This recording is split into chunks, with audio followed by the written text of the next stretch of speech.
Boa noite, olá, queridos amigos, muita paz. Que a paz do nosso querido Mestre esteja em nossos corações. Que a espiritualidade boa que nos ajuda na divulgação da doutrina espírita esteja conosco nesse instante, nos trazendo paz e luz no coração. Quero agradecer mais uma vez ao convite da Confraternização Espírita Baiana pela oportunidade de estarmos aqui mais uma vez, pelo tema também que vamos abordar esta noite, nesta nossa conversa, que é justamente aquele que está no capítulo 5 de Mateus, nos versos de 13 a 16.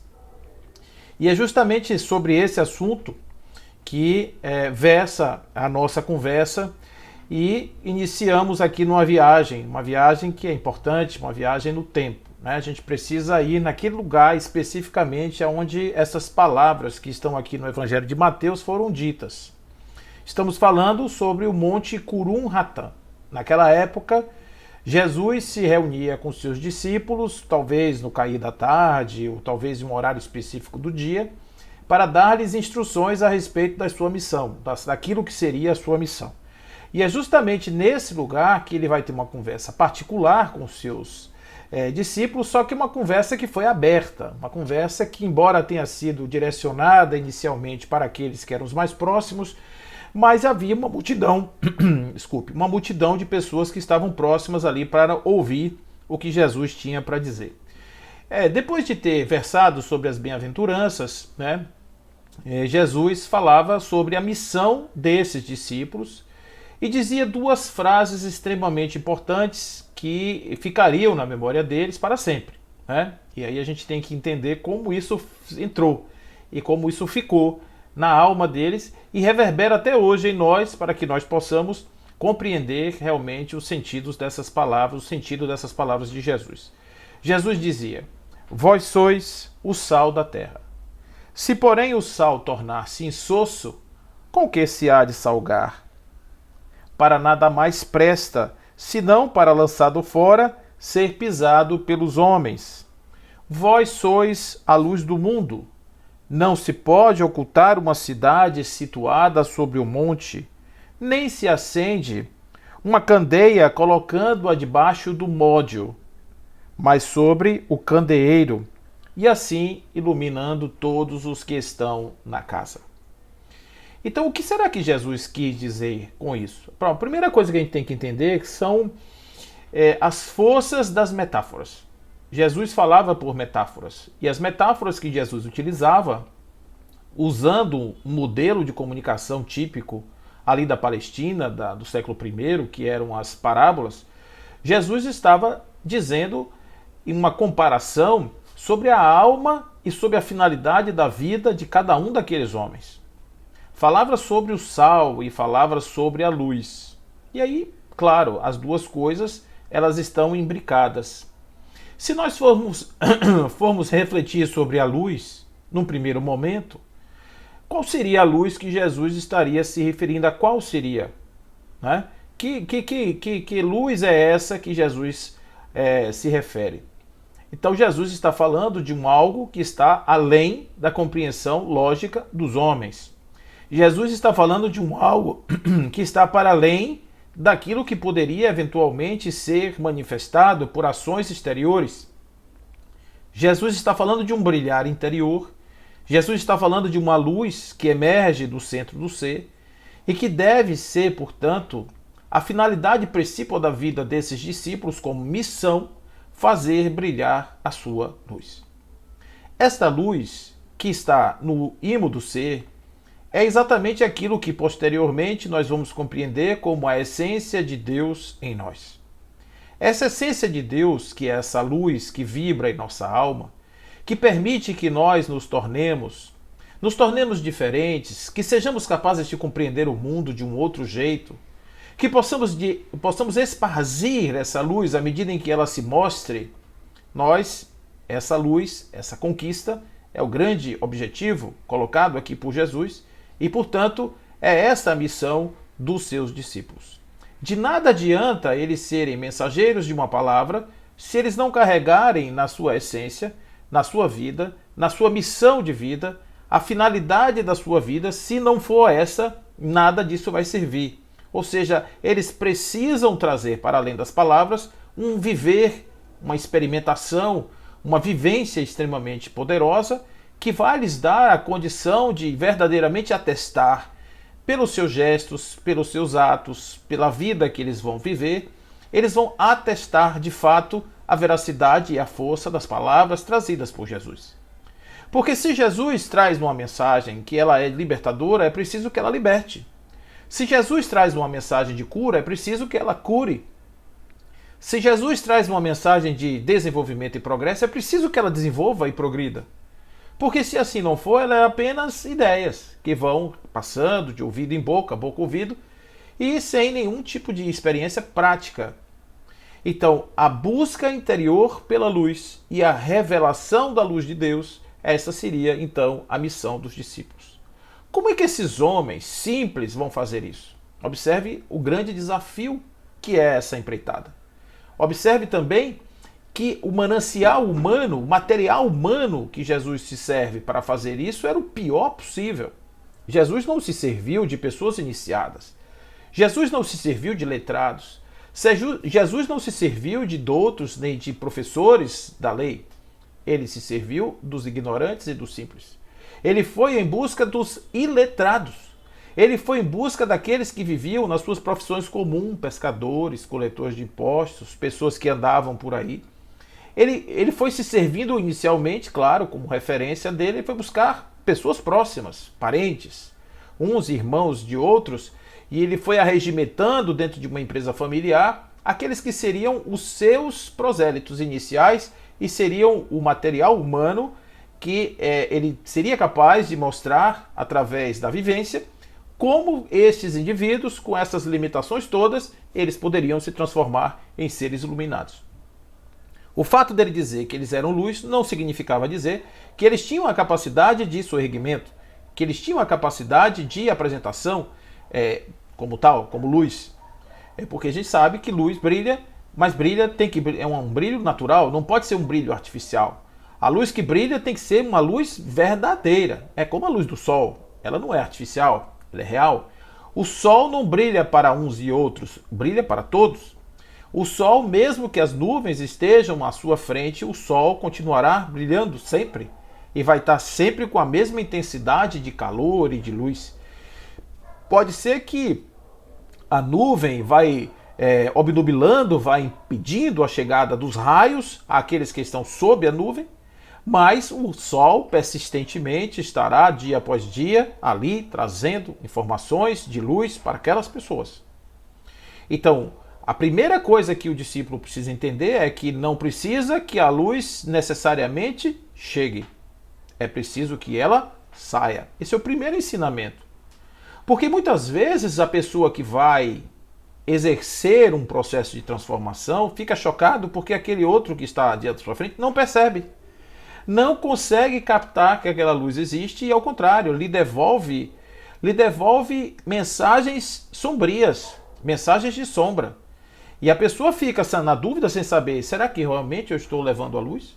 Como será que eu, um ser tão iluminado, a pessoa não percebe? Então a gente vê que nesse caminho, a pessoa que começa a imaginar-se luz e começa a ter como referência o outro, ainda não está na luz. Está apenas em uma luz projetada, uma pequena e tíbia luz projetada pelo ego. O ego tem essa faculdade, né? O ego engana, o ego tem essa mania de se intrometer nas coisas da vida e fazer com que o indivíduo se ache já realizado quando ele ainda não está sequer inicialmente transformado. Então essa é a primeira, digamos assim, a primeira grande fronteira que precisa ser ultrapassada, é a fronteira desse indivíduo que consegue sair dos abraços do ego para poder se tornar livre. E em sendo livre, ele começa, independente da opinião do outro, independente da percepção do outro, ele consegue mostrar-se de uma forma mais pura, de uma forma mais real, de uma forma mais essencial. Essa primeira fronteira eles enfrentaram todos e foram reprovados com louvor. No primeiro momento, todos eles incapazes de fazer isso. Eles estavam o tempo inteiro duvidando das capacidades, Pedro, sobretudo, que era o que mais duvidava, pelo menos aquilo que os evangelhos trazem como dúvida, Pedro o tempo inteiro duvidava. A ação dos discípulos, no sentido das curas, no sentido da expulsão dos daimones, né? Esses processos desobsessivos que eles faziam, os discípulos fraquejavam na sua fé e Jesus os repreendia sempre que acontecia isso. Então a gente vê como olhando nesse microcosmo dos chamados discípulos mais próximos, ou círculo mais íntimo de Jesus, como é difícil o processo da iluminação interior.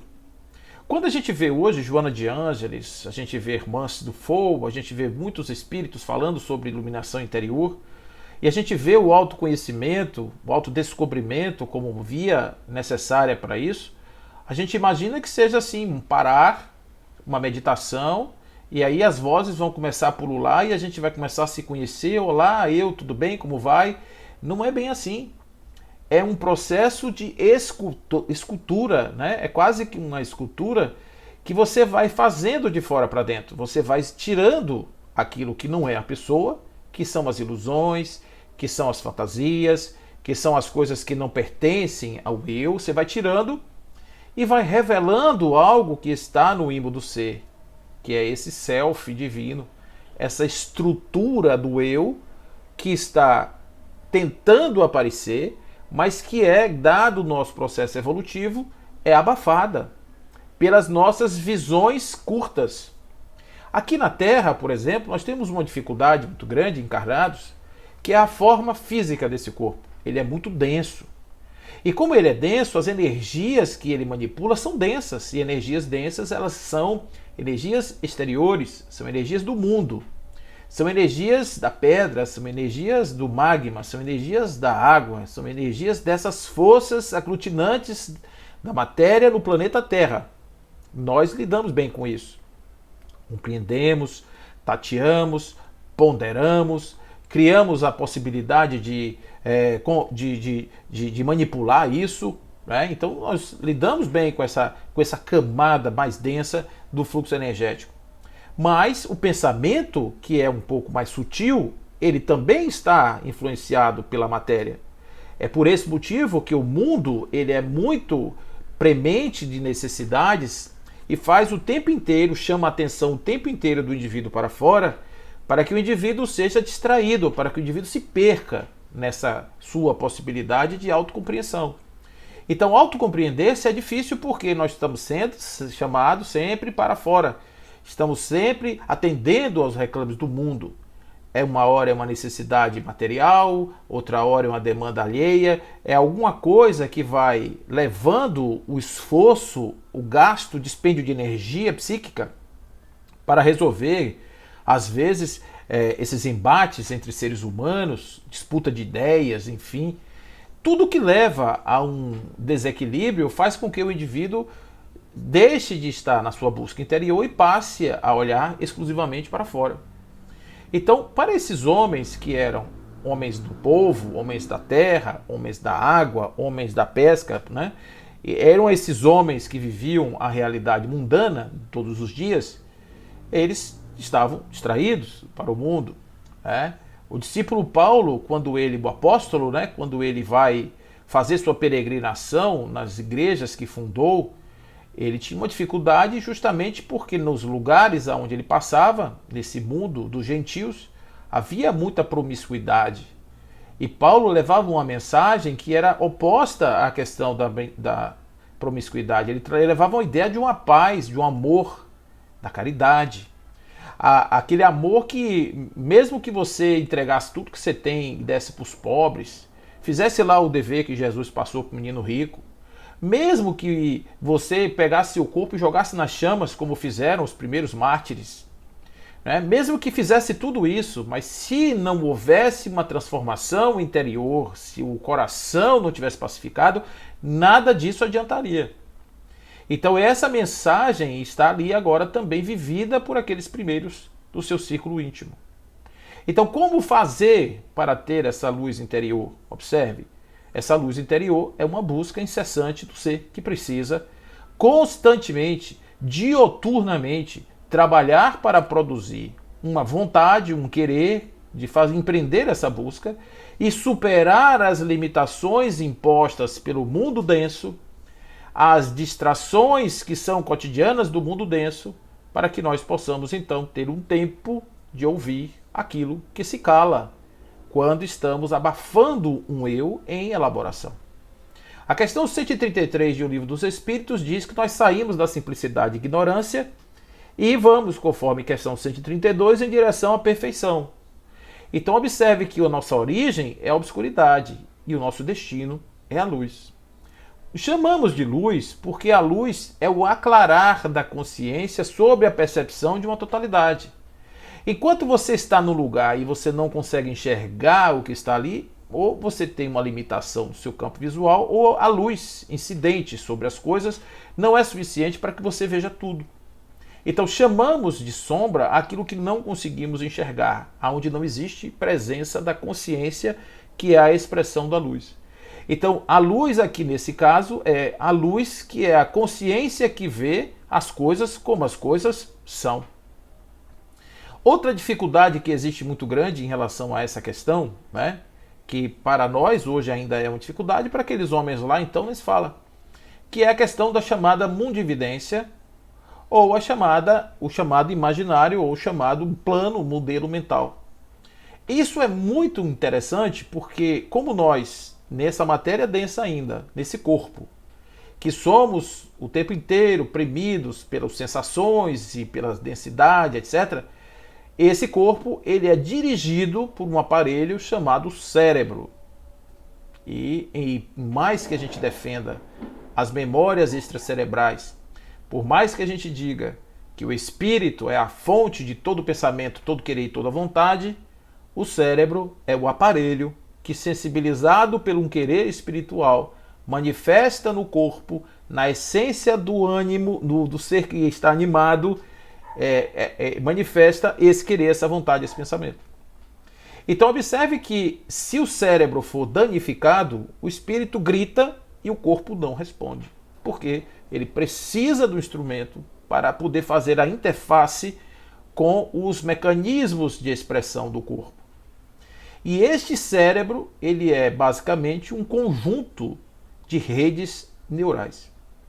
Essas redes neurais, elas são imbricados de neurônios, de sinapses, detritos, etc., que são as partes dessas células nervosas que se conectam, estimulando ou fazendo uma conexão entre o estímulo e a resposta, ou seja, formando uma rede que vai desde a percepção de um sinal até a ação consequente desse sinal. Então, quando você vê uma coisa, o cérebro imediatamente concatena essa rede e vai até as respostas possíveis, e dentro de um mecanismo muito rápido, norteado muitas vezes pela emoção, ele consegue elaborar o melhor caminho, a melhor resposta mais adequada para aquele momento. E se não houver uma resposta, e se esse sinal imediato ele for ou estiver categorizado como risco, ele tem um plano B, que é acabar todas as vezes com esse imbricado de pensamento e razão e atuar exclusivamente naquilo que é a camada mais instintiva, primitiva, que é uma espécie de memória ancestral do corpo ou da espécie. Quando esta memória é acessada, as reações fisiológicas, elas não são racionais, elas são animais. E por isso, muitas vezes o indivíduo descamba para a selvageria, para a raiva, para muitas coisas, muitas ações ou reações que serão desadequadas, vamos dizer assim, não adequadas a esse princípio do brilhar da luz. Talvez uma das coisas mais importantes seja pensarmos que, de vez em quando, somos sequestrados por essas imagens do mundo.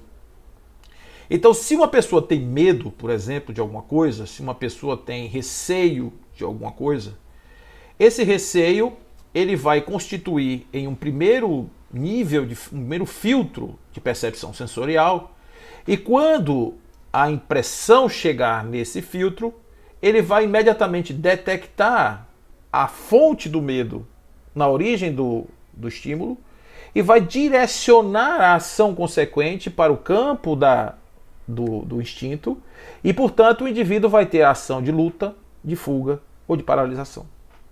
Então, esses mecanismos fisiológicos são do corpo. São da fisiologia do aparelho, desse hardware, desse físico que é o corpo humano. E o espírito que usa esse corpo para se manifestar está sujeito a essas manifestações, a essas situações. Então, muitas vezes o indivíduo está todo compenetrado em fazer sua busca, mas ele ainda carrega nestes filtros muitos medos, traumas, questões de vidas passadas, que impedem com que ele acesse o nível do discernimento. E mesmo assim, o nível do discernimento em camadas menos conscientes, ou seja, os indivíduos que estão mais na periferia, ele está totalmente imbricado de mundividências externas, de planos culturais, de imaginário coletivo, que faz com que a visão do mundo seja muito mais a construção de um coletivo cultural do que necessariamente uma busca, uma conquista do próprio ser. Com isso, nós não temos ideias próprias. Muitas vezes somos apenas repetidores de ideias coletivas. Nós não temos uma visão crítica do mundo, nós apenas vemos o mundo, enxergamos o mundo e percebemos o mundo a partir desse imaginário coletivo. Então, como é que de repente o sujeito sai dessa armadilha? Ele precisa ter consciência disso, de que nós temos esse aparelho. Quando você bate no peito e diz essa ideia minha está correta, tome cuidado, porque é apenas um bom modelo, mas não quer dizer que seja a realidade. Uma coisa que o cérebro faz quando ele vê uma dissonância cognitiva, isso é neurociência.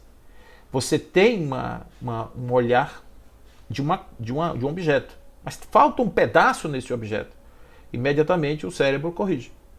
Ele faz uma correção, de maneira tal que aquele pedaço que está faltando, ele não seja algo gritante na sua percepção. Você pode até às vezes vê-lo, mas ele não impede de você compreender, porque o cérebro faz ajustes.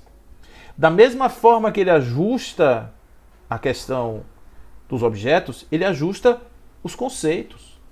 Ele ajusta os conceitos de forma tal que o sujeito vai olhando o mundo, vai percebendo o mundo, e à medida em que ele vai percebendo o mundo, os buracos do mundo, os buracos da cultura, os buracos do pensamento vão sendo acomodados. A gente usa uma palavra diferente, acochambrado, porque o acomodado é uma coisa pacífica, o acochambrado às vezes é forçado. Às vezes nós usamos de uma visão acochambrada da realidade. Então isso também dificulta muito a autopercepção, porque nós insistimos que o reino dos céus tem que ser um lugar especial, por exemplo. Tem que ser um lugar bacana, tem que ser um lugar onde tem lá um banquete, um maná. É o lugar que Deus nos aguarda. Então a gente acha isso. A gente pensa que Deus é um salvador, a gente imagina que as coisas são assim, que o bom é você não fazer algo. Então você começa a construir no seu imaginário, herdando da cultura, todo um conjunto de procedimentos morais, éticos, enfim, procedimentais, que não representam não radicam na vontade interna da consciência, mas apenas no nível da obediência. O indivíduo está fazendo aquilo porque disseram para ele que aquilo é correto. Não é porque ele construiu, veja bem, a harmonia do pensamento e chegou à conclusão de que aquele fazer é melhor do que um outro fazer. Às vezes esse outro não está nem sendo considerado porque está fora da mundividência. Então o mundo inteiro briga, nós brigamos por questões de intolerância, porque a intolerância é exatamente um conflito de modelos mentais. Nada mais do que isso. São pessoas ótimas, todo mundo é do bem, todo mundo quer o amor, todo mundo quer a paz, mas um modelo não encaixa no outro. Então esses modelos não conseguem coabitar do ponto de vista de uma mundividência. Então é preciso que, para que haja harmonia, é preciso que haja o surgimento de uma visão, de um Tércius, Porque eu posso até, por educação, ouvir o que você está dizendo, mas não concordo, porque não entra na minha cabeça, assim como o que eu digo não entra na sua. Então, de discrepância em discrepância, dissonância em dissonância, vamos criando uma sociedade que é endurecida na questão da matéria, que é endurecida na questão da ignorância, que é endurecida na questão de mundividências limitadas, periféricas, que impedem a gente de alcançar os níveis mais profundos da consciência, que não tem nada a ver com esses aspectos culturais que a gente tanto se pega e a gente tanto mata e morre para defender. Então, é preciso pensar isso, porque quando Jesus propõe isso para aqueles homens lá atrás, se hoje para nós, depois de 2000 anos, 20 séculos,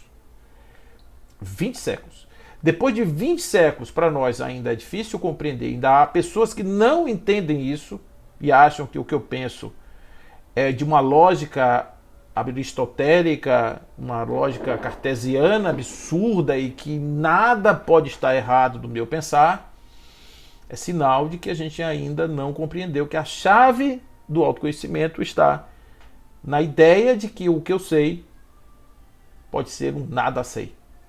Por isso que o sábio mais grandioso da Grécia dizia exatamente isso. Eu só sei que nada sei. Então, a partir do momento em que a gente começa a ter essa compreensão, a gente vê o seguinte, duas coisas já. O mundo material é premente de sensações e que nos puxa para fora. A essência material, que é o corpo, que é manipulada ou é animada por um equipamento que tem mecanismos próprios do seu funcionamento, assim como a célula tem suas estruturas, assim como os sistemas corporais têm sua estrutura, o cérebro também tem a sua estrutura funcional, a sua dinâmica funcional, ele também é assim. Então compreendemos isso. Então, no momento em que a gente compreende que o fisiologismo e a mundividência, que a questão do modelo mental, que a questão das premissas do mundo real, do mundo material, isso estão aí postas e colocadas como desafios, a gente entende a dificuldade que nós temos hoje e que aqueles primeiros também assim tinham. O que fura esse bloqueio?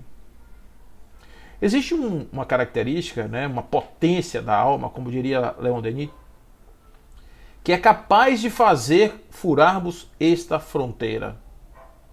E essa fronteira, essa característica, é dada pela fé. Amigos, a fé é algo que realmente move montanhas. Não no sentido ipsis literis, né? A gente vai olhar uma montanha sendo movimentada, tem que ser um cara de uma força muito grande.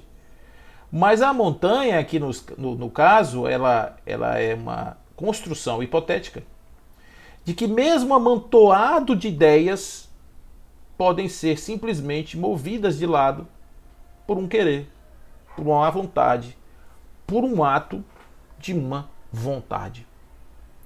Então, mesmo que o mundo esteja chovendo, esteja totalmente oculto, esteja tudo obscuro, mesmo que o futuro seja sombrio, se o sujeito tem fé, se ele acredita no depois, o que vai acontecer? Ele tem dentro de si uma convicção tal que faz com que ele observe o hoje na perspectiva do amanhã. Ele olha o hoje na perspectiva do depois. E é por esse motivo que o indivíduo supera quase que qualquer coisa no hoje em nome do amanhã. Porque o amanhã não é para ele uma quimera. O amanhã não é para ele uma possibilidade hipotética. O amanhã é para ele uma certeza absoluta. Ele não tem nenhuma dúvida do amanhã. Então, o que é um hoje desagradável se o amanhã é prazeroso? O que é um hoje limitante se o amanhã é de liberdade total? A fé faz com que o indivíduo hoje, na plena obscuridade, diga: se eu desafiar os modelos mentais do mundo, se eu tiver a coragem de fazer como Jesus, que o meu reino não é mais esse mundo, ou pelo menos o meu reino do futuro não será mais este, Eu não estou dizendo que vou me tornar um ET, que vou me tornar um alienígena de outro planeta, mas eu estou dizendo que as perspectivas, a mundividência, a forma como eu vejo o mundo hoje, não será mais a minha visão do futuro quando eu estiver preparado para ver o mundo com os olhos diferentes. Então, para fazer a transposição de um modelo ego-dirigido, de um modelo cultural, dirigido pela cultura, dirigido pelas perspectivas do materialismo, por esse paradigma, nós precisamos ir além, enxergar algo que hoje não existe, enxergar uma perspectiva que hoje não se apresenta, enxergar um futuro que não é nada parecido com o presente e termos a certeza de que nós vamos conseguir atingir esse objetivo.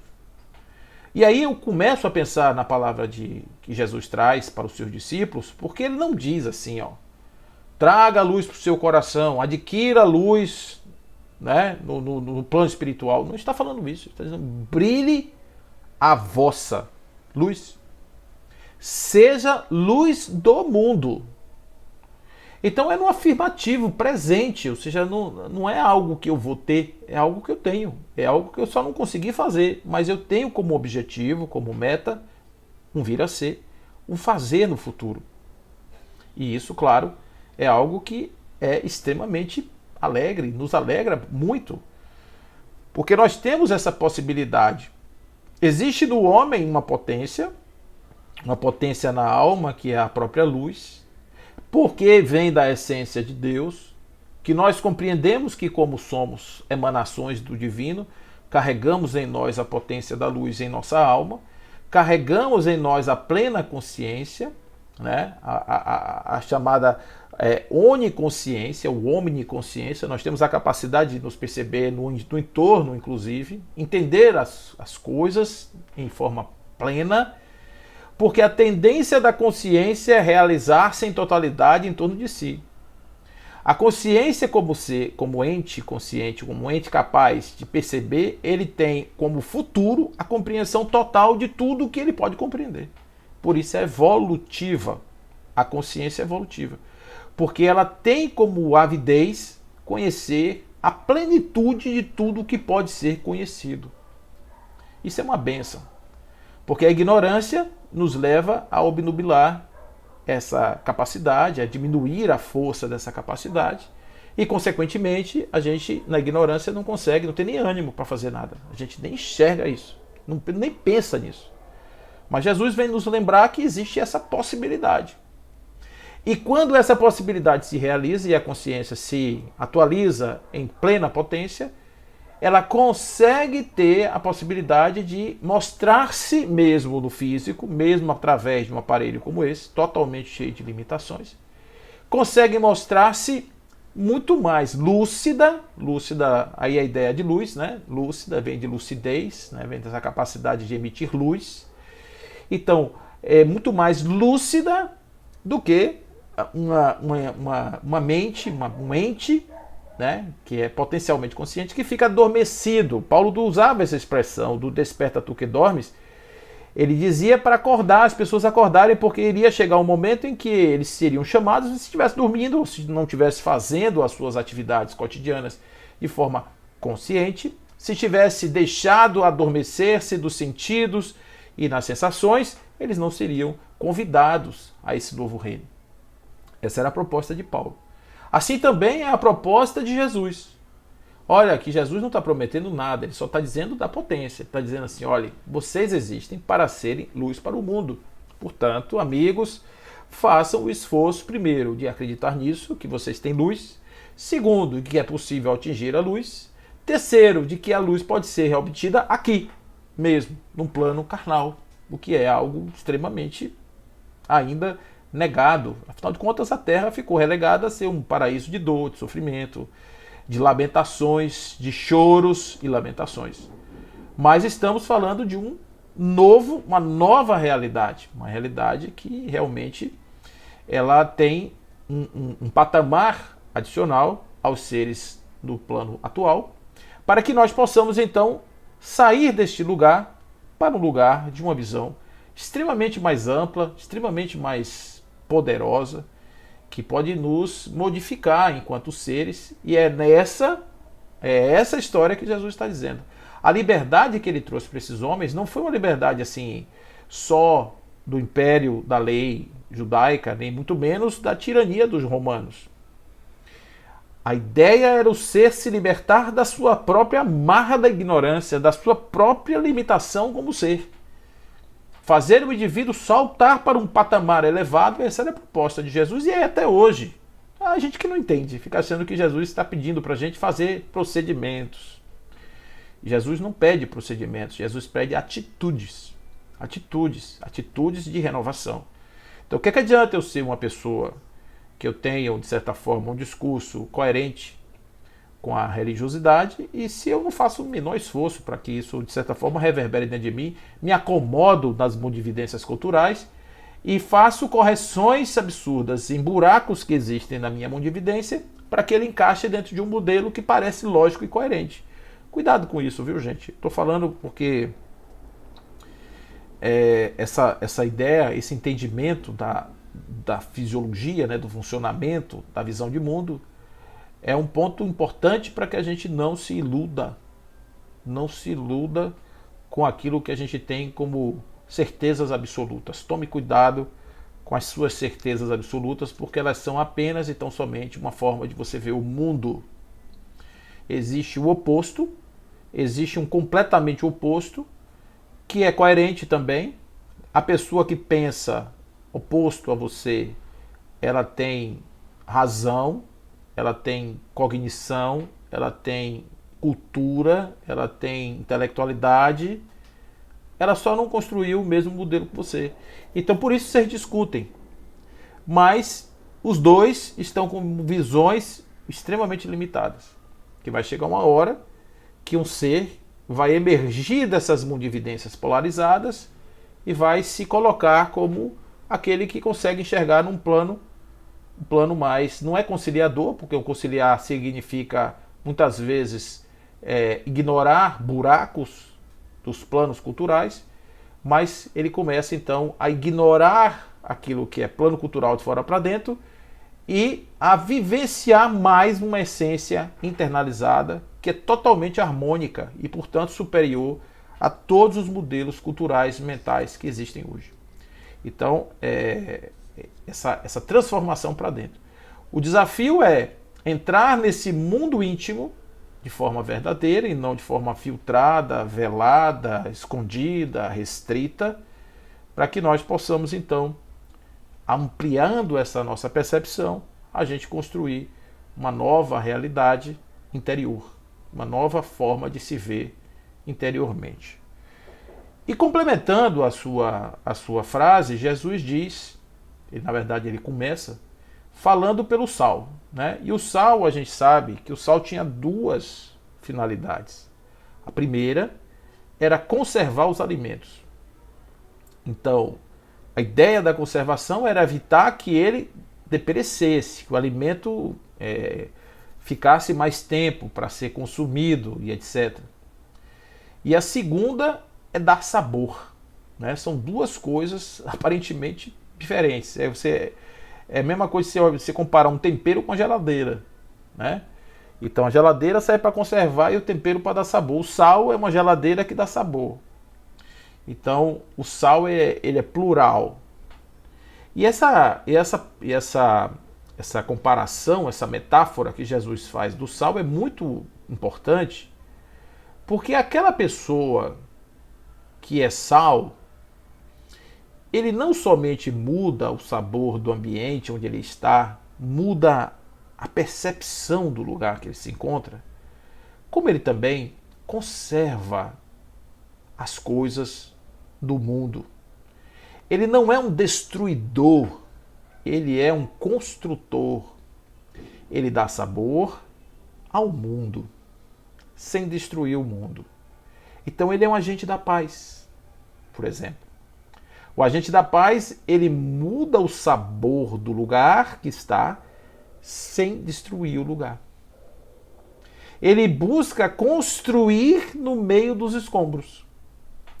Ele não descarta os tijolos, ele aproveita toda a estrutura daquilo que foi desconstruído, destruído, e harmoniza isso de forma tal que aquele lugar que antes era extremamente insosso ou até mesmo desagradável, ele faz com que aquilo seja algo palatável. Então, o indivíduo que é sal, ele vai aonde existe, por exemplo, a tristeza e entrega alegria, fazendo com que o triste dê sabor à vida. Ele propõe uma ressignificação do momento para que o indivíduo que está isolado, cego, sem visão, ele consiga então agora ter uma outra visão e ele possa, com essa nova visão, ter mais ânimo para viver a sua vida. Então, o sal, ele é extremamente ativo, principalmente na externalidade. Porque a luz vai clarear na externalidade, mas o sal, ele tem uma função imediata. O sal não requer que você seja divino. O sal requer que você tenha boa vontade de ser aquele elemento que leva um sabor ao lugar onde você se encontra, onde você se dirige, e ao mesmo tempo conserva. Ele não é aquele que faz a guerra. Ele não é aquele que usa a destruição como mecanismo de renovação, por exemplo.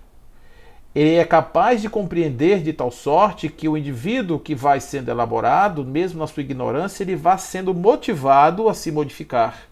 E assim sendo, ele vai crescendo para um outro patamar evolutivo. É muito importante ser sal. É muito importante. É muito importante ter a consciência desse estado de ser o sal da terra. O sal da terra são aquelas pessoas que vão conseguir fazer essa transmutação de uma vida difícil, de limitações, para uma vida de coisas positivas. Então, no mundo de hoje, o que mais precisamos é de sal. É de sal. Naquele tempo, os discípulos eram instados a socorrerem os feridos, ressuscitarem os mortos, expulsarem os demônios. Eles eram instados a visitar as casas, bater de porta em porta, levar a mensagem. Eles eram instados a não carregar nem ouro nem prata, carregar apenas em seu coração o desejo sincero de serem sal da terra. Esses eram os primeiros trabalhadores e que a sua conversão à condição de sal iria ser de tal sorte contundente que aqueles que os conhecessem ficariam tão impactados pela mudança que ali se procedeu que seriam também instados a mudar por si mesmos. A mensagem de Jesus que mudou e muda corações, inspirando as pessoas ao bem, ao justo, ao belo, fazendo o tempo inteiro convites alvissareiros a um futuro glorioso da humanidade. Gente, isso é muito importante. Ser cristão não é frequentar uma religião de matriz cristã. Ser cristão não é decorar uma Bíblia, um livro X ou Y, Z, ou mesmo dominar os procedimentos das sinagogas, dos altares, dos templos. Ser cristão não é ser capaz de entoar hinos e cânticos de louvor, exaltando as excelsas magnitudes do divino ou do seu filho dileto.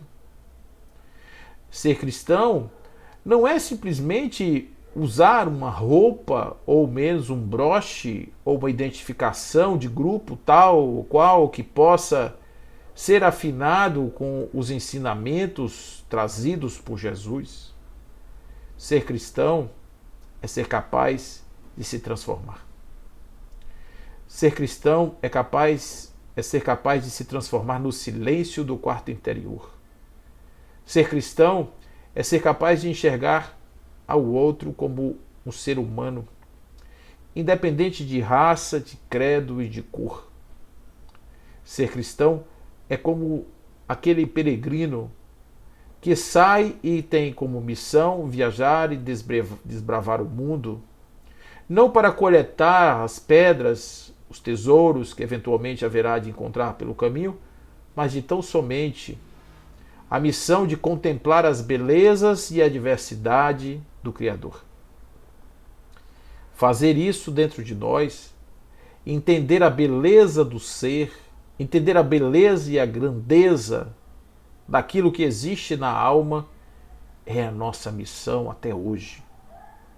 Por isso, meus queridos amigos, se fôssemos instados nesse instante a estarmos diante de um monte, como Jesus assim nos colocou, àquela época de 2000 anos atrás, naquela tarde no monte Curum-Hatã, e proferisse para nós as suas bem-aventuranças, trazendo mensagens de conforto ao coração e de um futuro alvissareiro para a humanidade perdida, até hoje ele diria: brilhe a vossa luz, seja luz do mundo, e não esqueça de começar sendo o sal da terra.